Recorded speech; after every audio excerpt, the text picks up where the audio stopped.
Madaydayaw iti Apo kakabsat, at datayon iti may kasanga pulo nga adal, may papan iti namnama. Kat iti libro nga pagad-adawan tayo, Pause for Power by Warren Wiersbe.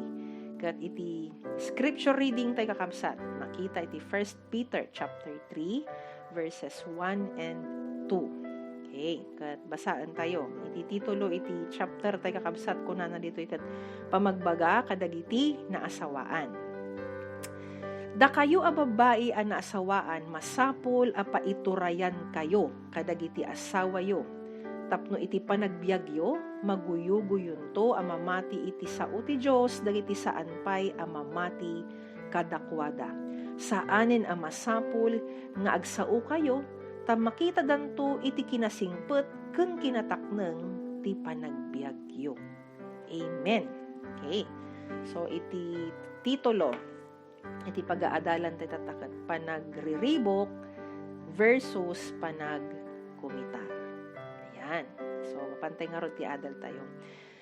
May isang aldaw nakatakder ni Warren Wiersbe iti may isang supermarket di pagruwaran na. Ayan. Kat ije kanong pwesto ada ti duwa a babae nga agtungtungtong may papan iti baro nga chismis. Yan. Damag. Iti may isang artista ijay Hollywood. Kung ibagatay nga Hollywood ngamin kakabsat. Sikat nga artista dagiti agtrabaho dito dagiti nangingina ti bayad na. Ayan. Kat naikabil ngamin pay nato nga chismis iti mismo nga sangwanan iti maysa nga dyaryo, front page. Ayan. Ket kasta unay iti panagtungtong, panagchismis dagitoy duwa nga babae. Ket saan nga malapedan ni Warren Wiersbe iti panagdengeg na siguro ta baka asideg lang isuna ija ayan da. Ket kunana ti panunot na ni Warren Wiersbe, kunana ket kinamaag nga masiknan kaunay nga pagsasaritaan iti kinamanagbasol iti biag iti maysa laeng nga artista.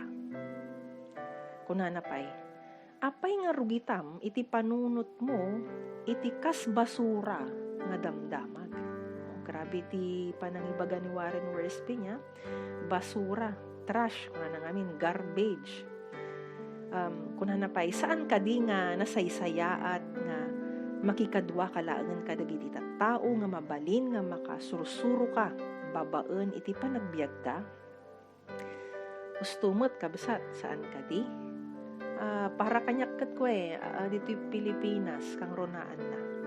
Nagadun talagan iti tattao nga ragsakdan unay iti pagchichismisan iti biag iti maysa nga biag saan kadi nga kabsat.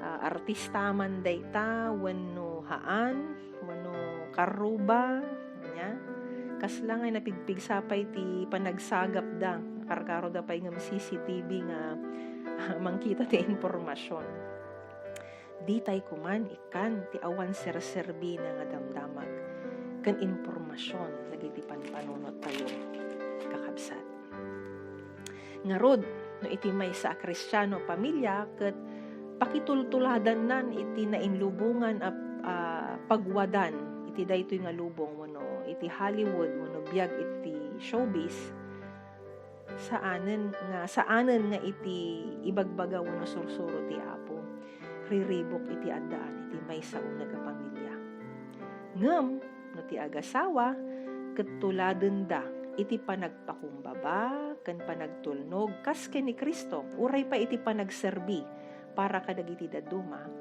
rag-o balaygi iti maadaan iti maysa nga pagtaengan.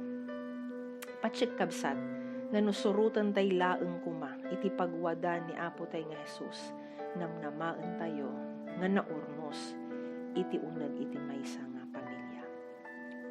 Ada ti maysa nga gayem ni Warren Wiersbe nga psychiatrist ket ada ti imbagana kunana ket iti kapintasan a pagwadan iti maysa nga asawa nga lalaki ket iti ehemplo nga kas ken ni Apo tayo nga Jesus. Ken Kristo makita tayo iti nasaya at gamin a panagtimpuyog wenno panaglaok iti kababalin a kinatibker kinaanos. Ket dayta iti kasapulan tapno agbalin ka nga nabalaygi nga asawa a lalaki. Ulitek, nagtimpuyog iti kababalin, iti kinatibker ken kinaanos. Ayan. Ngam, ato'y kabsat, saan nyo nga matulad daytoy nga ehemplo, no umuna saan nyo nga amo ni Apo tay nga Jesus, kas mangisalakan. Ken agsubmitar, kas iti Apo, iti, kas ibagbagang maisuna ti Lord, wano Apo iti biyag mo. Ngarod, masapol tayo nga mangited, iti oras kanya na iti inaldaw, utuben tayo ti sauna, ken agkararag tayo. Kasano nga rod nga agbalin nga ehemplo isuna no saan mo matngam amo. Kasano nga maaramid mo kasar-aramiden na no hanmat nga isu iti Apo wenno Dios mo. Saan ka di kabsat? Advice ko pa iti kakabsat niya. Iti Kristiyano nga agasawa ket masapol nga agkinararag ken biruken da aduwa nga mangpatibker iti pamati da. Amen. Akabsat ko nga naasawaan. Daytoy pay pamagbaga. Di tay kuman nga usaran iti media kas kumati Facebook wenno anyaman dita. No ada iti apayo wenno saan nyo apanag kinaawatan nga agasawa. May sa kayo gamin. Kat no ibabain mo iti asawa, ibabain mo matlang iti bukod mo nga bagi. Di tay kuman nga tumulad kakabsat iti wagas iti daytoy nga lubong. Anya nga rod ti aramiden tayo. Aramiden tayo kas iti sao iti Apo nga ibagbaga tayo nga pakaadawan tayo iti sursuro ken panangidalan. Suruten tayo nga rod kuma ti ibagbaga iti Biblia. Kat ibasak pa'y maminsan. Di ko na jay ulitat nga basaan iti scripture reading tayo verse 1. Kunana, da kayo ababae nga nasawaan, masapul apa iturayan kayo kadag iti asawa yo, tapno iti panagbiagyo, maguyuguyon to, amamati iti sao ti Diyos, dagiti saan pa'y amamati kadakwada. Saan na masapul nga agsao kayo? Kunana jay verse 1. Amo yung kakabsat, may isang epektibo pa nga aramid para kada kayo nga naasawaan. Pamalagip da ito kabsat. Idi nagkasar kayo, kaduwayo iti Diyos. Talo kayo, ijay nga relasyon. Ngarod, kabsat, ikanyo kung mga iti oras. Nga duwa kayo nga agasawa kat mapan kayo iti sangwanan iti Apo, babaen iti panagkararan. Anya pay, agbasa kayo iti sasauna. Diyo lipatan, ati relasyon nyo, kat indaton yon iti sangwanan iti Apo. Amen? Amen. Ayan, so sapay ko makakabsat napalagipan kayo manan. Mapantay nga ron iti aplikasyon. Kat denggan tayo kakabsat. Kunana iti umuna. Panagkunam. Apay nga ta, nga kasta unay iti panagayat, dagiti daduma, iti chismis. Oh. Ngarod. Anya ngarod iti kapintasan, nga aramiden tayo, tapno maliklikan iti kakastoy, nga panagsasarita. Okay? Number 2. Paraken ka. Anya dagiti na espirituan nga aramid, tapno natibtibker iti panagayat, iti maysa nga agasawa. Okay. So mangted ka man kabsat, iti na espirituan nga aramid, tapno mas tumibker ka iti panagayat yung agasawa. Okay. And number 3. Paraken ka. Mangted ka man iti napipintas a kababalin, wano characteristics nga nasawan. Ano adda kumakin ka, ket nasaysaya at iti panagkadwayo nga agasawa. Okay? Kadagiti awan mo ti asawa na. Anya met dagiti kababalin nga ikarkararag mo nga addaan to kumamet. Yan. iti future nga asawam wano partner mo to ti agnanayon iti daytoy nga biag. Ayan. Ket dataman nga kabsat iti pagsasaritaan tayo. Okay? Mapantay man nga rod kakabsat iti panagkararan. Agyaman kami manen o Diyos. Iti daytoy nga oras iti panangadal mi iti sasaom.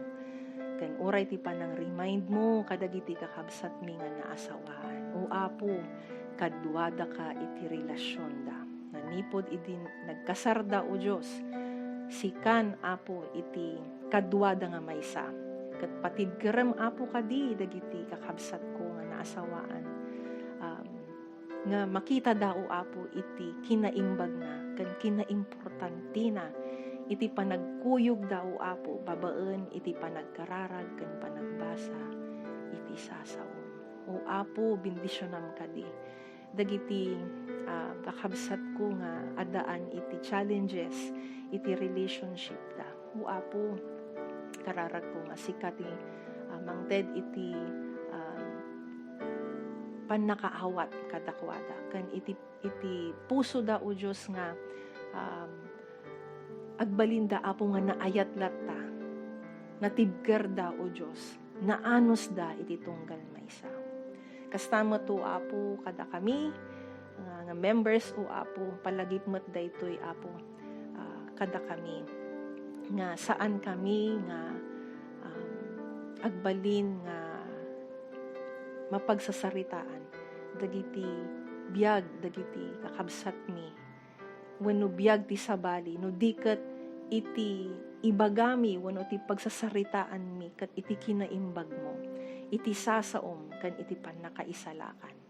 O Apo, ikkatem kadi dagiti saan a nasayaat nga ugali mi o Dios kang runaan na iti panangdadael kadagiti kakabsat mi ket sapay o Dios ta makita na kami natibker tunggal maysa ket Apo agtitinulong kami kuma saan kami nga agdidinadael. Agyaman kami nga rod o Apo ket tulungan na kami nga ituon mi laeng iti panunot mi kadagiti banbanag nga importante kang runaan o Dios iti relasyon mi ken ka nga dumakkel pay ken rumampaya pay. Agyaman kami Apo dagiti kararag mi. In Jesus name.